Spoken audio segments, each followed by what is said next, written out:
오늘 우리에게 주시는 하나님의 말씀은 신명기 12장 29절부터 13장 5절까지 말씀입니다.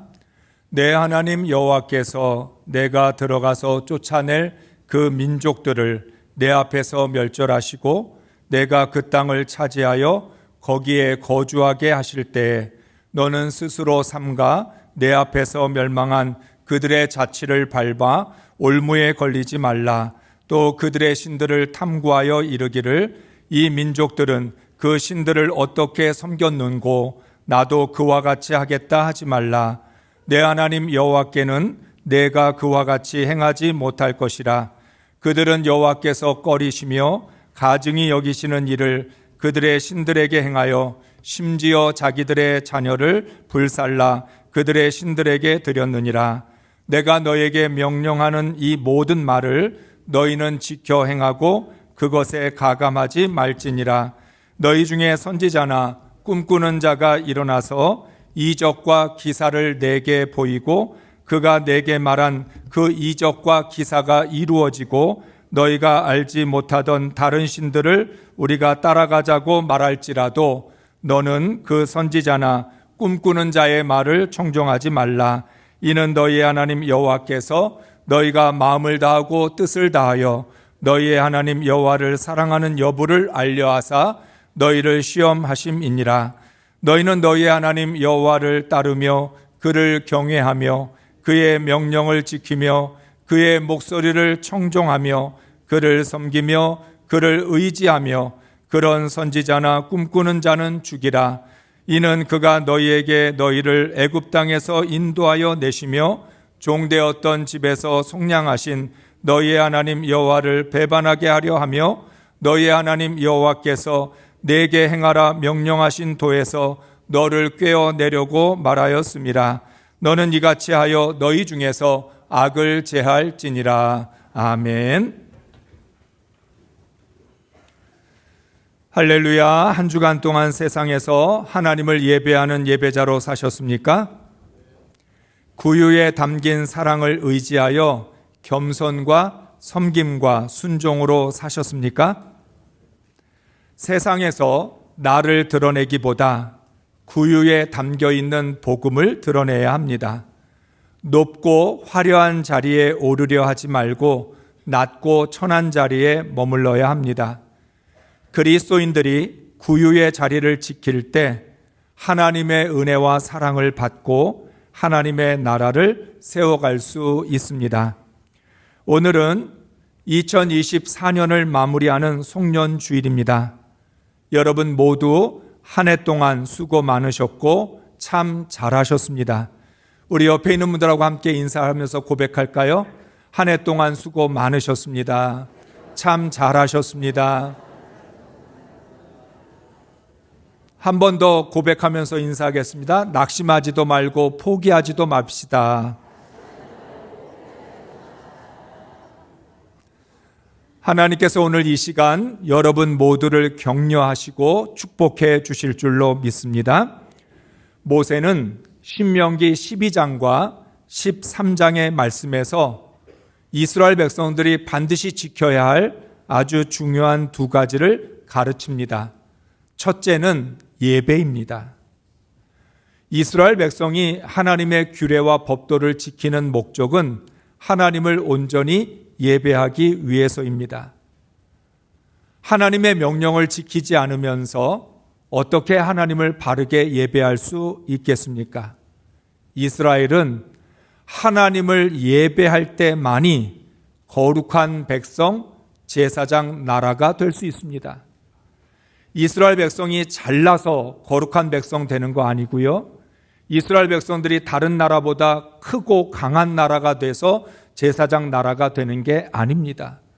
하나님을 온전히 예배하는 예배자이기 때문에 거룩한 백성, 제사장 나라가 될 수 있습니다. 그러므로 이스라엘 백성들의 모든 기초는 예배입니다. 예배로부터 시작하고 예배로부터 모든 것이 끝이 납니다. 사랑하는 성도 여러분, 우리가 예전에는 공공기관이나 학교 조회 시간에 국민의례를 행했습니다. 국기에 대한 맹세, 애국가 제창, 이러한 국민 의례 순서를 행하고 난 다음에 다음 행사를 진행했습니다. 그러니까 행사에 참석한 사람들은 반드시 국민 의례를 행해야만 행사를 할 수 있는 거죠. 사람들의 관심은 국민 의례에 있지 않았습니다. 국민 의례가 빨리 끝나야 행사가 진행이 되고 본인들이 하고 싶은 걸 할 수 있기 때문에 참았던 것입니다. 그래서 국민 의례는 굉장히 형식적이고 기계적으로 우리가 행했던 것을 경험하고 있습니다. 어쩌면 우리가 오늘 하나님을 예배하는 것도 국민 의례를 행하는 것처럼 예배를 드리고 있는지 모릅니다. 예배가 끝나면 점심 먹고, 예배 끝나면 속회 모이고, 선교회 모이고, 예배가 끝나야 다음의 일을 할 수 있기 때문에 통과 의례처럼 예배를 해야만 다른 걸 할 수 있다는 생각으로 우리는 형식적인 예배를 드리고 있는지도 모릅니다. 우리가 하나님을 온전히 예배하느냐 아니냐는 것은 두 가지 질문을 하면 알 수 있습니다. 일주일에 6일을 내 맘대로 살기 위해서 주일을 지키고 예배를 드리고 있느냐, 아니면 일주일에 6일을 하나님의 뜻대로 살기 위해서 주일을 지키면서 예배를 드리고 있느냐는 거예요. 주일을 지켜야 되고 1시간 이 예배 드려야 나머지는 내 맘대로 살 수 있으니까. 아니면 오늘 주일을 지키면서 하나님을 예배했기 때문에 나는 나머지 모든 시간도 하나님의 뜻대로 하나님의 말씀대로 살겠다라고 하는 그런 마음으로 예배를 드리고 있느냐는 거죠.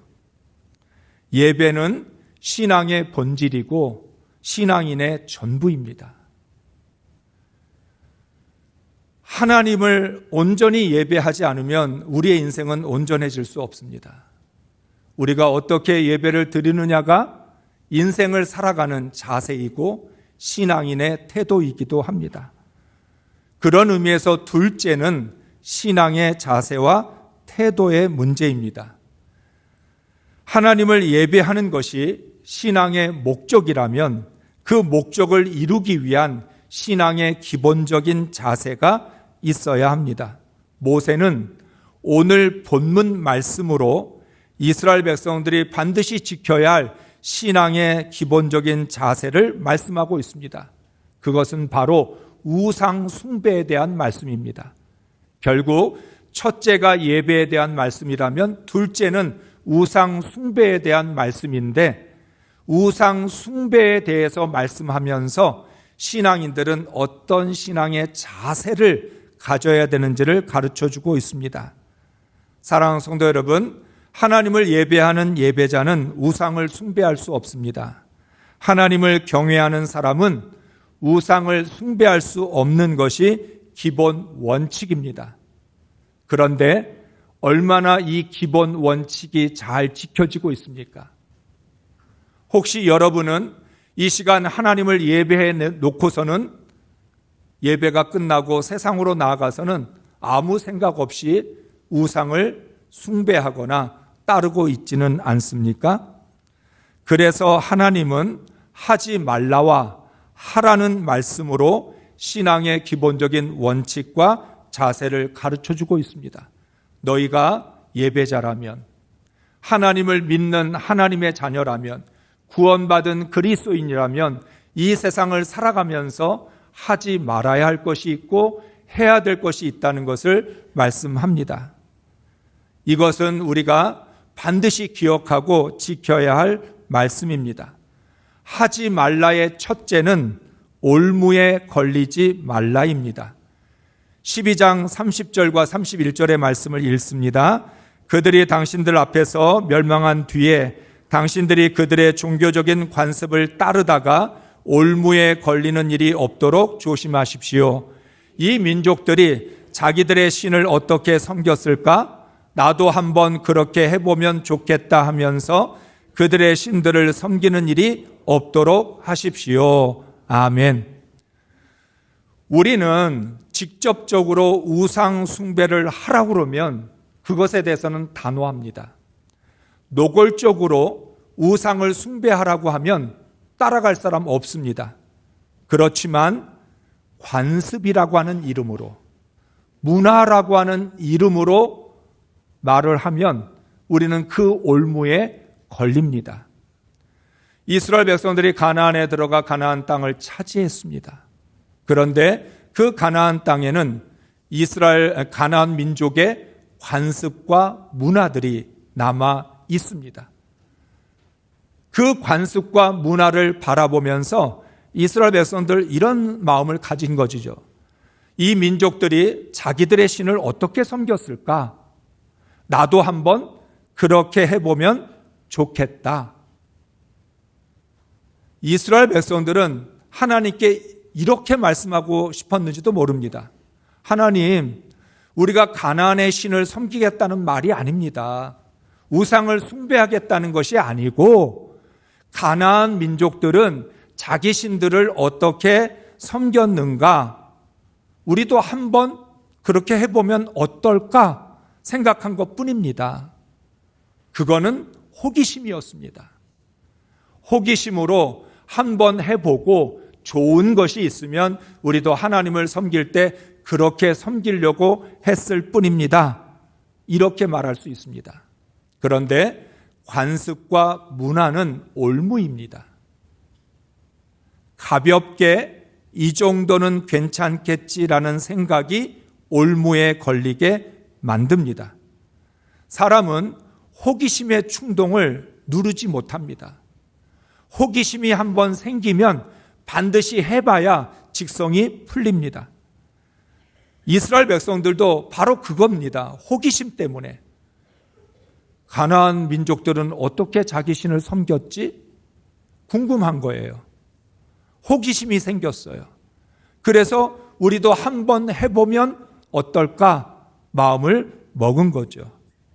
그런데 언제나 죄는 한 번으로 끝나지 않습니다. 죄의 올무에 걸리면 올무는 사람을 옥죄입니다. 올무라고 하는 특징이 무엇입니까? 처음에는 큰데 거기다 발을 집어넣어서 올무에 걸리면 그 올무가 줄어들면서 사람을 꽉 붙잡고 놔주지 않습니다. 죄를 짓는 것은 쉽지만 죄에서 빠져나오는 건 불가능에 가깝습니다. 올무에는 처음부터 걸리지 않는 것이 최선입니다. 한 번이라도 호기심의 올무에 끌려가지 말아야 합니다. 그래서 하나님은 개역 개정의 번역에서는 나도 그와 같이 하겠다 하지 말라고 말씀합니다. 이스라엘 백성들이 하나님, 우리가 하나님을 떠나겠다는 얘기가 아니라 그냥 한번 해보겠다, 그렇게 하면 어떨까? 그렇게 생각했을 뿐입니다라고 생각하는데 하나님은 그렇게 하지 말라는 거예요. 우상이라는 올무는 내 영혼을 지켜주지 않고 파괴합니다. 왜 하나님의 규례와 법도를 지켜야 될까요? 올무에 걸리지 않기 위해서입니다. 이스라엘 백성들이 가나안에 들어가면 그 가나안 땅 이스라엘이 정복은 했지만 가나안 민족이 놓아놓은 수많은 올무와 덫이 있습니다.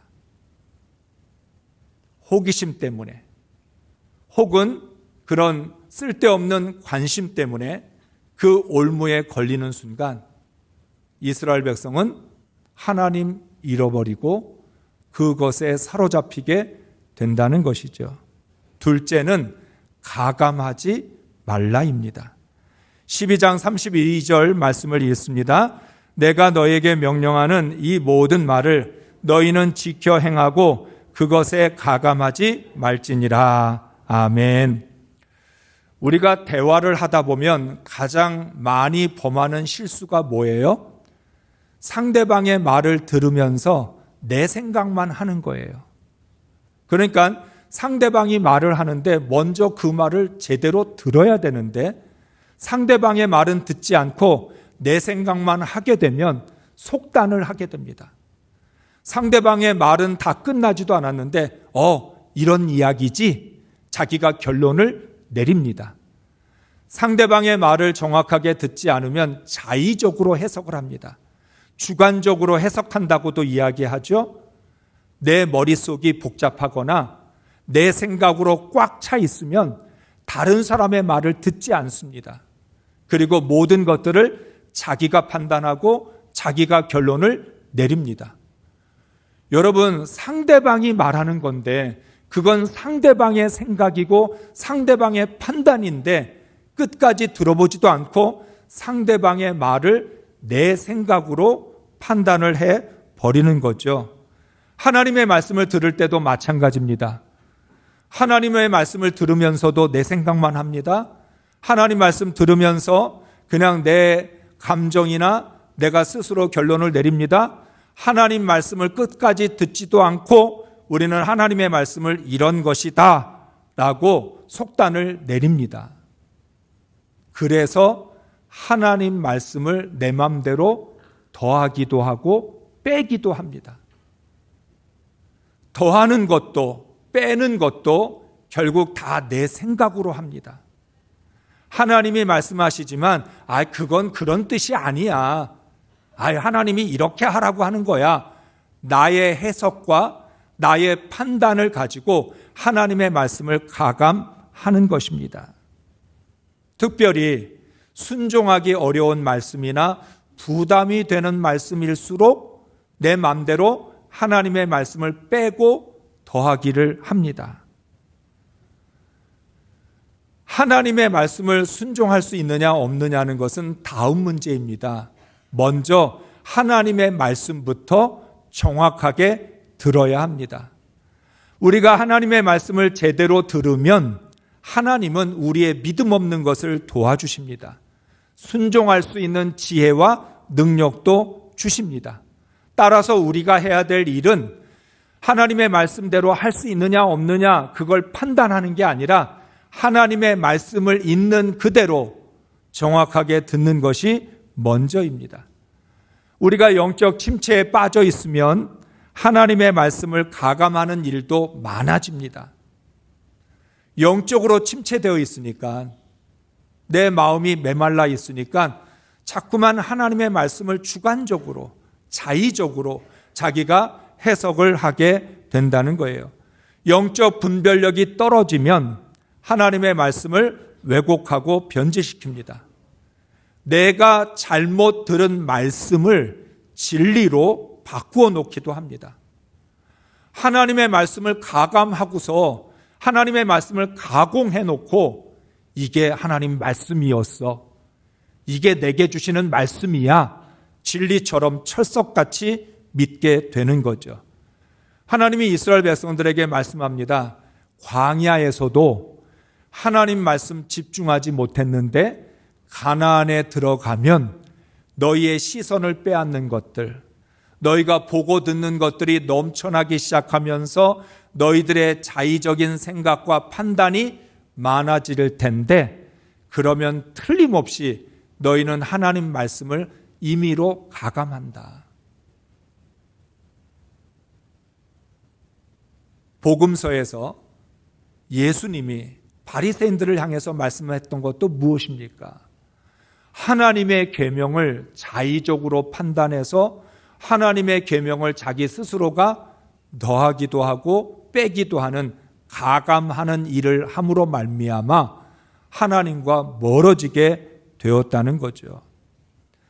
신앙의 기본적인 원칙과 자세는 하나님 말씀에 가감하지 않는 것입니다. 하나님, 내가 말씀에 순종할 수가 없어요. 하나님 말씀 너무 부담스러워요. 너무 어려워요. 그래도 가감하지 않을게요. 하나님이 주신 말씀 그대로 붙들고 하나님이 주신 말씀대로만 살아가겠습니다라고 할 때 하나님께서 우리 삶 가운데 놀라운 은혜를 주실 줄로 믿습니다. 여러분, 우리가 경험했지만 만약에 하나님의 말씀이 순종할 수 있는 것만 우리가 듣는다면 기적이 왜 일어나겠습니까? 능력이 왜 나타나겠습니까? 나는 도저히 순종할 수 없고 나는 도저히 그 하나님의 말씀대로 살 수 없는데 하나님이 하게 하시니까 기적이고 능력이 일어나는 것이지요. 하나님의 말씀을 가감하지 않을 때 하나님의 기적과 능력을 체험할 줄로 믿습니다. 셋째는 선지자나 꿈꾸는 자의 말을 청종하지 말라입니다. 신명기 13장 1절부터 3절 상반절까지 말씀 읽습니다. 당신들 가운데 예언자나 꿈으로 점치는 사람이 나타나서 당신들에게 표징과 기적을 일으킬 수 있다고 말하고 실제로 그 표징과 기적을 그가 말한 대로 일으키면서 말하기를 너희가 지금까지 알지 못하던 다른 신을 따라가 그를 섬기자 하더라도 당신들은 그 예언자나 꿈으로 점치는 사람의 말을 듣지 마십시오. 아멘. 가나안에 들어가면 가나안 민족의 관습과 문화도 남아있지만 가나안의 신을 섬겼던 선지자나 꿈꾸는 자들이 있습니다. 우리가 흔히 꿈을 해몽해 주기도 하고 꿈으로 환상을 보기도 했다고 말합니다. 이스라엘 백성들이 그런 선지자도 만나고 꿈꾸는 자, 점치는 자를 만나게 될 텐데 기가 막히게 점이 들어맞아요. 참 신기하죠? 기적이 나타나기도 하고 표징이 나타나기도 해요. 그래서 이스라엘 백성들의 마음을 빼앗아 갑니다. 와, 모세만 기적을 행하는 줄 알았는데, 모세만 능력을 나타내는 줄 알았는데 바로의 술객들처럼 모세가 하는 걸 그대로 따라하는 그런 일들이 일어나는 거죠. 그러면 이스라엘 백성들의 마음이 어떻게 되겠습니까? 그런 기적과 표징이 실제로 나타나고 꿈이 들어맞으면 이스라엘 백성들은 완전히 거기에 사로잡힐 수밖에 없죠. 그래서 그 예언자나 선지자, 꿈꾸는 자, 점치는 자가 하나님 말고 다른 신을 섬기자. 다른 신을 섬겨도 그런 능력이 나타나고 다른 신이 꿈을 더 잘 맞춘다. 오히려 하나님을 믿는 사람들은 점을 치지 않습니다. 그러한 무조건적인 표징이나 기적을 따라가지도 않습니다. 그러니까 이스라엘 백성들이 가나안에 들어가서 그런 모습을 보면 신기하기도 하고 놀랍기도 하고 그래서 하나님을 배반하고 그들을 따라갈 수 있다는 거예요. 더군다나 지금은 위대한 지도자였던 모세도 없어요. 광야 40년 동안 계속해서 기적과 능력을 행하고 이스라엘 백성들이 가야 할 앞길을 가르쳐주고 하나님을 직접 만나서 하나님의 말씀을 전해주는 모세가 없단 말이에요. 여호수아가 있지만 여호수아와 모세는 아직 비교할 수가 없어요. 그러면 더욱 이스라엘 백성들이 현혹될 수밖에 없다는 거예요. 하나님 말씀합니다. 아무리 가나안의 예언자들이 기적을 행하고 표징을 행한다 할지라도 그것이 하나님을 대신할 수는 없다. 꿈이 들어맞는다고, 점이 맞는다고 그게 진리가 될 수는 없다는 거예요. 여러분, 우리가 예전에 가난하게 살 때 부모들이 자녀들에게 뭐라고 이야기했죠? 어린아이들 특별히. 너 밖에 나가서 누가 장난감 사주고 맛있는 거 사준다고 따라가면 안 돼. 예전에는 자녀를 유괴하는 일들이 있었잖아요. 어린아이들. 그래서 부모가 신신당부를 합니다. 야, 너 누가 장난감 사주고 맛있는 거 사준다고 쫓아가면 안 돼. 그럼 넌 집에 못 돌아와. 그렇게 우리가 이야기하죠. 그런데 실제로 나가서 누가 맛있는 거 사준다고 하면 어떻게 해요? 쫓아가요. 쫓아갔던 사람들 여기 몇 분 있을 거야. 장난감 사준다고. 중요한 건 뭐예요? 장난감 사주고 맛있는 거 사준다고 그 사람이 내 부모가 되는 거 아니에요. 장난감 사준다고 맛있는 거 사준다고 그 사람이 진짜 부모 되는 거 아니잖아요. 우리를 속이는 것이고 우리를 유괴하는 거잖아요. 오늘 이 말씀이 바로 그거예요. 가나안의 예언자들과 선지자들이 표징과 기사를 보여주고 그게 실제로 맞아 떨어지고 점을 쳐주고 꿈을 풀어줘서 그게 기가 막히게 맞아 떨어진다 할지라도 그들이 너희의 하나님이 될 수 없다. 이스라엘 백성들을 애굽에서 나오고 광야에서 인도하고 가나안까지 들어오게 하신 분은 그 가나안의 신이 아니에요. 누구예요? 하나님이시죠. 하나님이 여기까지 인도하시고 하나님이 너희의 아버지고 하나님이 너희의 하나님인데 그까지 표징과 기사를 보았다고 꿈이 기가 막히게 들어맞고 점이 딱딱 맞아 떨어진다고 하나님이 될 수 있는 게 아니라는 거예요. 미혹이 많을수록 가장 중요한 신앙의 원칙과 기본을 지켜야 합니다. 누가 나의 하나님인지 무엇이 진리인지를 우리는 분별할 수 있어야 된다는 거예요. 오늘날 너무나 많은 무속과 그런 미신들이 넘쳐나요. 요즘은 타로 카드를 가지고도 점을 치고 사주 카페도 있어요. 그런데 신앙인들이 거기 앉아서 자기 사주가 맞았다고 넋놓고 쳐다보고 있어요. 어떤 통계에 보면 교회 다니는 사람들이 아주 중요한 고객이 되고 있다고 말을 합니다. 이 말씀이 진짜 이루어지고 있는 걸 보게 되는 거죠. 그렇기 때문에 하나님께서 말씀하시는 선지자나 꿈꾸는 자의 말을 청종하지 마라. 너희는 누구의 말을 들어야 되는지, 너는 누구와 함께 있어야 되는지를 기억하라고 말씀합니다. 하나님은 이스라엘 백성들이 가나안에서 가장 빠지기 쉬운 함정에 대해서 하지 말라고 경고를 하십니다. 이 세 가지 반드시 너희가 하지 말아야 된다 말씀합니다. 이번에는 그러면 무엇을 해야 되는지에 대해서 말씀을 합니다. 하라의 첫째는 여호와를 따르며 경외하며 명령을 지키며 목소리를 청종하며 그를 섬기며 그를 의지하라입니다. 한 문장이 되게 길어요. 그런데 이것이 신앙의 기본이고 이것이 신앙의 원칙과 자세입니다. 그래서 이것을 중요하게 우리는 생각해야 합니다. 13장 4절의 말씀을 읽습니다. 너희는 너희의 하나님 여호와를 따르며 그를 경외하며 그의 명령을 지키며 그의 목소리를 청종하며 그를 섬기며 그를 의지하며. 아멘.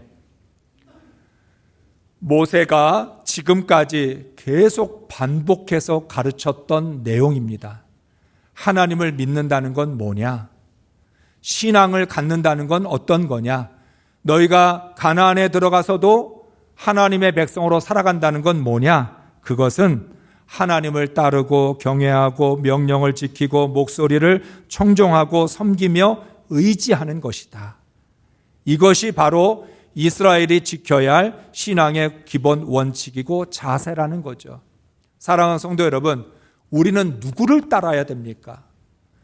우리는 누구의 목소리를 청종해야 됩니까? 우리는 누구를 경외하고 누구를 섬겨야 됩니까? 이게 분명하지 않으면 앞서 이야기했던 것처럼 자꾸만 엉뚱한 것을 따라가고 섬기지 말아야 할 것을 섬기고 귀를 기울이지 말아야 할 그런 목소리, 거짓에 청종을 하게 된다는 거죠. 하나님은 이스라엘 백성들에게 말씀하셨습니다. 나는 너희의 하나님이고 너희는 내 백성이다. 나는 너희의 아버지고 너희는 내 자녀이다. 누가 너희의 아버지인지 너희들 잊어버리지 마라. 아버지를 잊어버린다는 건 너희의 인생을 잃어버린다라고 하는 뜻이라고 말씀하셨습니다. 하나님의 자녀는 아버지의 목소리를 청종하고 하나님을 섬기며 의지해야 합니다. 내가 누구를 의지해야 됩니까? 돈을 의지할 수 없잖아요. 돈은 우리의 아버지가 아니잖아요. 세상의 권력을 의지할 수 없잖아요. 권력이 우리의 아버지 아니잖아요. 우리가 세상의 그런 명예나 가치를 섬길 수 없잖아요. 아버지가 아니니까. 오늘 이 시간 나는 누구를 아버지로 믿고 따르고 있는지, 누구를 섬기고 있는지를 돌아보아야 될 줄로 믿습니다. 이것이 분명한 것이 하나님 자녀들의 자세와 태도입니다. 둘째는 너희 중에서 악을 제하라입니다. 13장 5절 말씀을 읽습니다. 예언자나 꿈으로 점치는 자들은 당신들을 미혹하는 자들입니다. 그들은 이집트 땅에서 당신들을 인도해 내시고 그 종살이하던 집에서 당신들을 속량하여 주신 주 당신들의 하나님을 배반하게 하며 주 당신들의 하나님이 가라고 명하신 길에서 당신들을 떠나게 하는 자들입니다. 그러므로 그런 자들은 죽여야 합니다. 그렇게 하여서 당신들 가운데 그런 악을 뿌리째 뽑아 버려야 합니다. 아멘. 모세는 이스라엘 백성들에게 구체적으로 악을 뿌리째 뽑아버리라고 말씀합니다. 너희 가운데에서 죄악은 제거해야 된다. 예언자나 꿈으로 점치는 사람들이 너희를 미혹하거든 그들을 죽여서라도 죄악을 제거해야 된다고 말씀합니다. 이스라엘 백성을 죄짓게 하는 자들을 긍휼을 베풀 수 없습니다. 안타깝게 여기지 말고 하나님을 배반하게 만드는 사람은 돌로 쳐 죽이라는 것이죠. 무서운 말씀입니다. 그런데 죄를 뿌리째 뽑아버려야 이스라엘 백성이 넘어지지 않을 수 있습니다. 죄와는 타협할 수 없습니다. 죄악의 근원을 제거하지 않으면 이스라엘 백성이 죽습니다. 여러분, 암에 걸리면 어떻게 해요? 암에 걸리면 멀쩡한 살까지도 잘라내요. 암에 걸리면 장기의 일부를 제거하기도 합니다. 전체를 제거하기도 해요. 그런데 여러분이 내 살인데 아까워서 잘라내면 안 돼요. 내 장기인데 난 내 장기 끝까지 지키고 싶어요. 그거 잘라내지 마세요. 그러면 의사가 뭐라고 얘기해요? 당신은 죽습니다. 암을 근원에서부터 뿌리째 뽑아버리기 위해서 장기를 잘라내기도 하고 살을 잘라내야 살 수 있습니다. 살려면 제거해야 된다는 거예요. 여러분은 어떻게 하시겠어요? 내 몸이 얼마나 소중한데, 지금까지 얼마나 열심히 먹어서 찌운 살인데 이거 아까워서 잘라내면 어떡해요? 거절하실 수 있으세요? 오늘 하나님 말씀이 그겁니다. 너희가 가나안에 들어가서 너희를 넘어뜨리게 하고 너희를 죽게 하는 죄악이 있는데 그 죄악을 뿌리째 뽑지 않고서 너희들이 과연 살아남을 수 있겠느냐? 죄악을 제거하지 않고 하나님의 은혜와 복을 누릴 수 있을까요? 죄악을 제거하지 않고 하나님의 나라 세울 수 있을까요? 이스라엘 백성들은 무엇보다 죄악을 제거하는 일에 힘을 쏟아야 합니다. 이거 하지 못하면 이스라엘은 망하는 거예요. 살려면 반드시 해야 될 일이라는 거죠. 그래서 이스라엘 백성들이 가나안에서 영원히 사는 길은 하지 말아야 할 것과 해야 할 것을 정확하게 가려내는 것입니다. 신명기 13장 18절, 오늘 말씀의 마지막이기도 한데 함께 읽겠습니다. 당신들이 주 당신들의 하나님의 말씀을 듣고 오늘 내가 당신들에게 명하는 모든 명령을 지켜 주 당신들의 하나님 앞에서 정직하게 살면 주 하나님이 당신들에게 자비를 베푸시고 당신들을 번성하게 하여 주실 것입니다. 아멘. 하나님이 가르쳐 주신 하라와 하지 말라를 분별하면 하나님이 너희를 가나안에서 번성하게 해 주실 것이다. 다른 건 상관없어요. 인생이 굉장히 복잡하고 어려운 것 같은데 인생은 두 가지만 알면 돼요. 무엇을 해야 되고 무엇을 하지 말아야 되는가. 하라와 하지 말라를 알면 우리 인생은 복된 인생 될 수 있어요. 오늘 하나님 말씀해요. 너희가 다른 건 몰라도 돼. 너희 앞날이 어떻게 될지, 미래가 어떻게 될지, 너희의 계획대로 될지 안 될지 그거 관심 가질 거 없어. 하나님이 말씀하신 하라와 하지 말라, 이것만 지키면 하나님이 자비를 베풀어 주시고 긍휼로 함께 하시고 너희가 이 땅에서 번성하게 할 것이라 약속하십니다. 이스라엘 백성이 가나안에 들어가는 것처럼 우리는 2025년으로 들어가야 되죠. 2025년으로 들어가야 됩니다. 이스라엘 백성들처럼 두렵기도 하고 불안하기도 합니다. 이스라엘 백성들 광야에서도 살았고 그리고 가나안에서도 살아야 합니다. 그런데 너무나 차이가 있죠. 우리도 2024년 살았습니다. 그리고 2025년도 살아야 됩니다. 2025년에 들어갈 때 나는 무엇을 해야 되고 무엇을 하지 말아야 될까? 이걸 정확하게 분별하지 못하면 새해를 맞이한다고 새로워지는 것 아니라는 거죠. 2025년이 복된 한 해가 되기를 원한다면 신앙의 기본적인 원칙과 자세를 지켜야 합니다. 하나님을 예배하고 우상을 숭배하지 말고 하라와 하지 말라를 정확하게 지키며 살아갈 때 하나님 우리를 책임져 주실 것입니다. 우리 모두 하나님이 약속하신 모든 은혜와 복을 받으면서 번성할 수 있기를 주의 이름으로 축복합니다.